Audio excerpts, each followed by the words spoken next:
What my life was like before was very different. I was a college student studying psychology. I was working as a registered behavior technician. I was traveling, living life. Met him on a street corner. We were in front of a ice cream shop in Philadelphia where we grew up, and he drove by and then drove back around again, and then finally got out of the car, and that was it. I was pretty self-sufficient. I worked every day, did a job that I loved to do. I did FMLA for 20-something years. You know, took care of myself, didn't have to depend on anybody. Then everything changed. I was kind of going through some abdominal pain. I went in to go to my doctor. I had to get a minor procedure done, and comes to find out, I had cancer. I was diagnosed February 2021 with endometrial cancer. It was over the phone. I got my cancer diagnosis over the phone. He came home from work one night at the end of January of 2022 and said he didn't feel well. He went into the emergency room. I sat in the parking lot for 6 hours. I wasn't allowed to go in with him. On February 2nd, he was diagnosed.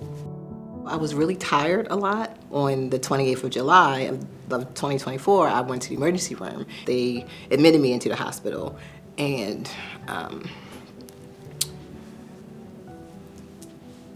they said that she had cancer.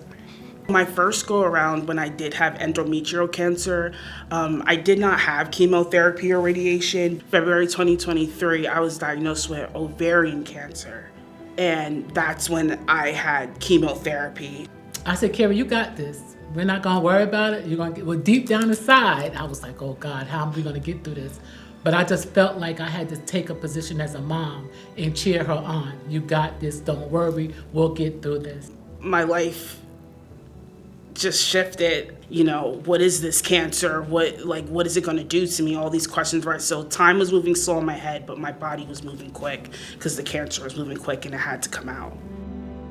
I couldn't pay bills. Like, I didn't have any money coming in. I had car note, you know, all that stuff, and I couldn't contribute anything. I wasn't working during treatment. It was very hard.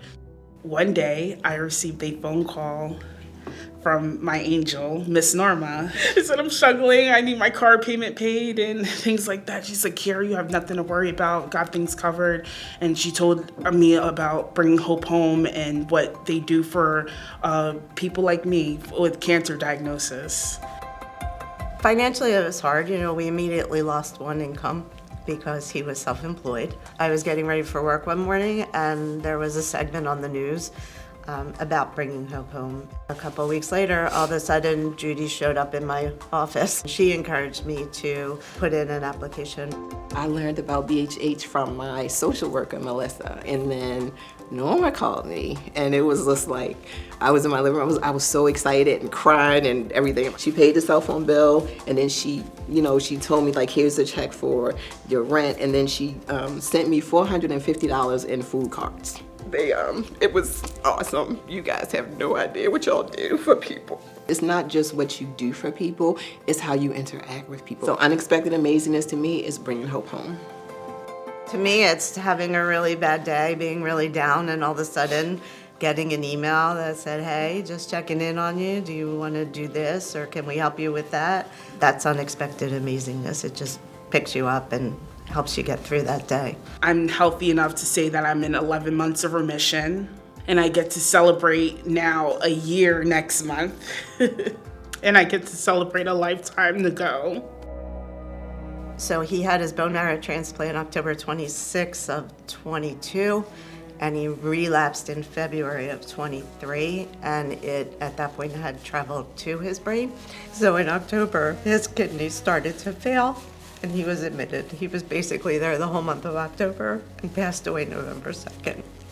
As much as it has affected all of us negatively, I think it has made us so much stronger as a family.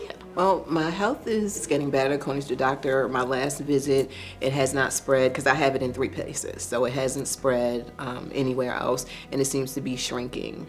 So, you know, we're in high spirits, and I stay in high spirits, so because I have to, you know. I just want to hear remission. That's my hope. It'll happen. That happens. It happened. Well, it's an honor. I mean, I guess I could say I really didn't want to be a part of the family the way that we are a part of the family, but if we have to be, it's amazing. My family and 2 granddaughters modeled in the Ella Bella fashion show this year. I'm part of the Hope Olympics since 6th grade, and it's an overall very joyful experience. By me being home now and not able to go to work, I wanted to give back. So I make bracelets. I just want people to know that when Bringing Hope Home sends you one of these bracelets, you are loved by them. So it's my way of just giving back and trying to make people feel good. It's amazing, and it's still great to know that there's still people out in this world that have a heart and that will help you. I strongly, strongly encourage everybody and anybody to donate any way they can. You guys are a light in the dark. Hope is the only thing that keeps people going sometimes. And you guys are absolutely amazing.